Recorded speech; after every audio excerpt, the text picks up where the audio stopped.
সিদিনাখন এখন বিয়া খাবলৈ গ'লোঁ মহানগৰীত মানে গুৱাহাটীত মা দেউতাৰ সৈতে জীৱনত প্ৰথমবাৰ মহানগৰীত বিয়া খাবলৈ গ'লোঁ। কাৰণো বিয়া কি কথা ভিডিঅ'টো সম্পূৰ্ণকৈ চাব দেই। আজি এখন বিশেষ বিয়াত যাবলৈ ওলাইছোঁ আৰু বিয়া বুলি ক'লে সকলোৱে মেখেলা চাদৰ শাৰী লেহেংগা চুৰ্ণি পিন্ধি পৰা ৰেডি হৈ যায়। মই আকৌ এয়া চাওক কি পিন্ধিছোঁ। আচলতে বিয়াখন বহুত দূৰত হয়, ঘৰৰ পৰা কমচে কম 3 ঘণ্টা 4 ঘণ্টা লাগিব। সেইকাৰণে ভাবিছোঁ ইয়াৰ পৰা যদিহে মেকআপ কৰোঁ কাপোৰ কানি পিন্ধি যাওঁ মানে মেখেলা চাদৰ পিন্ধি যাওঁ তেতিয়াতো অৱস্থাই নোহোৱা হ'ব দেখোন। সেইকাৰণে পূৰা বেগত গোটেই লৈছোঁ দে কাপোৰ কানি। আৰু ক'ৰ বিয়া হয় কি কথা আপোনালোকে ভিডিঅ'টো চাই থাকিব, তেতিয়াহে বুজি পাব, হয়নে নহয়। ৰাতিপুৱাই উঠিলোঁ আৰু ৰাতিপুৱাইতো উঠিবই লাগিব ন, যিহেতু আমাৰ যোৱাৰ সময় আছিল 8:30 বাজি।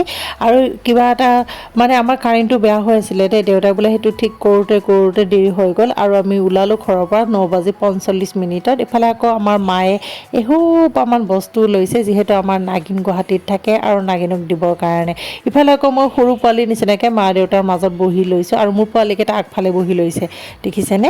আৰু ইফালে আধা ৰাস্তাতে পালোঁ নহয় দীঘল ঠেঙীয়া, মানে ইমান বৰষুণ নহয়।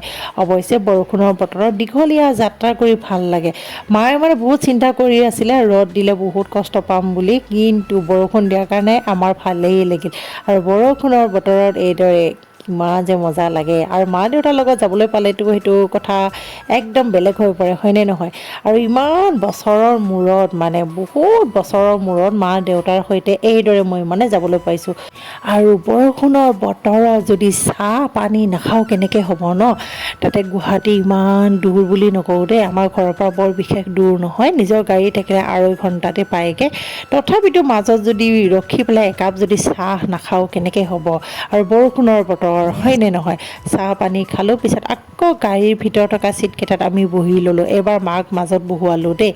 তাৰপিছত এয়া চাওক গৈ আছোঁ বৰষুণৰ মাজে মাজে। আৰু গৈ যেতিয়া বাইহাটা পালোঁগৈ ন, তাত আকৌ বৰষুণ গায়েব। মাজ ৰাস্তাখিনিত বৰষুণ আৰু বাইহাটাৰ পৰা গুৱাহাটীলৈকে বৰষুণ গায়েব। কি যে হ'ব। তাৰপিছত এয়া হৈছে আমাৰ শৰাইঘাট, আৰু শৰাইঘাটৰ দলঙৰ ভিডিঅ' যদি নকৰোঁ আমাৰ লাচিত বৰফুকনে ভাল জানো পাব, হয়নে নহয়। তাৰপিছত ইফালে এয়া চাওক কি বা জেগাবিলাকৰ নামেই নাজানো নহয়। গুৱাহাটী বুলি ক'লে মই অকল এয়াৰপৰ্ট চিনি পাওঁ আৰু ৰেল ষ্টেচন মানে পল্টন বজাৰ, তাৰপিছত আৰু একো চিনিয়ে নাপাওঁ। এনেকৈ মানে গ'লোঁ আৰু গৈ আছোঁ নাগিনৰ ঘৰলৈকে, যিহেতু নাগিনৰ ৰুমলৈকে দেই। আৰু আমাৰ টুনটুনে নাগিনৰ ঘৰ বুলি ক'বলৈ দিয়ে, ৰুম বুলি ক'বলৈ নিদিয়ে। মানে টুনটুনে ভাবে নাগিনৰ পাৰ্মানেণ্ট ঘৰ গুৱাহাটীত বুলি। আৰু এইদৰে আমি ইফালে সিফালে গৈ ডাইৰেক্ট পালোঁগৈ নাগিনৰ ৰুমলৈকে। আৰু নাগিনে চাহ তাহ বনাই দিলে। তাৰপিছত আকৌ আমাৰ মেইন কামটো কৰিব আছে নহয়, মানে মেকআপ চেকআপ কৰিব লাগিব, তেতিয়াহে আমি বিয়া ঘৰলৈকে যাব পাৰিম। আৰু ইয়াত চাওক একদম পৰা আমি লৈ আহিছিলোঁ মিঠাই চিঠাই কিবা কিবি, আৰু নাগিনেও কিবা কিবি ৰেডি কৰি ৰাখিছিলে। লগতে ল'ৰা দুটাই খাম ক'লে পিজ্জা, তাকো অৰ্ডাৰ কৰিলে। পিছত আহি গ'ল নহয় আমাৰ প্লাষ্টাৰ বাইদেউ, ৰ'ব মেকআপ আৰ্টিষ্ট।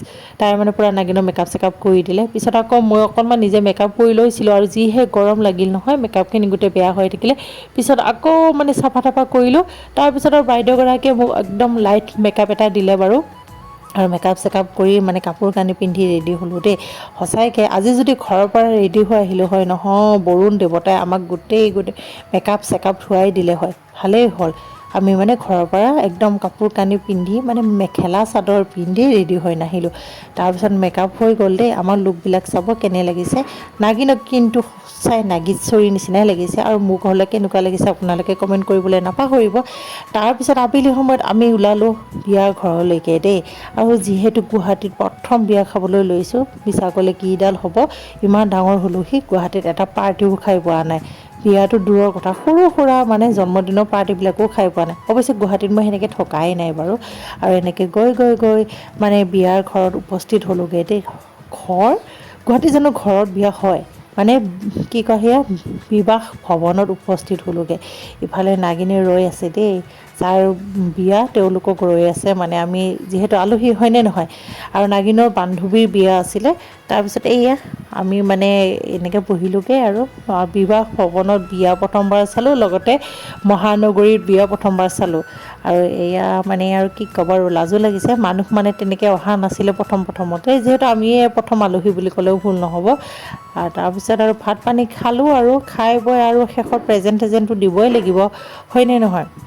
এফালে আৰু এয়া প্ৰেজেণ্ট দিলোঁ, মা দিলে সেনেকৈ ময়ো, আৰু ফটোটো উঠিবই লাগিব। কিন্তু বেলেগৰ বিয়া চাবলৈ গ'লে কিবা লাজ লাগে, আৰু গাঁৱৰ বিয়া আৰু টাউনৰ বিয়াৰ মাজত যে ইমান পাৰ্থক্য, হয়নে নহয়?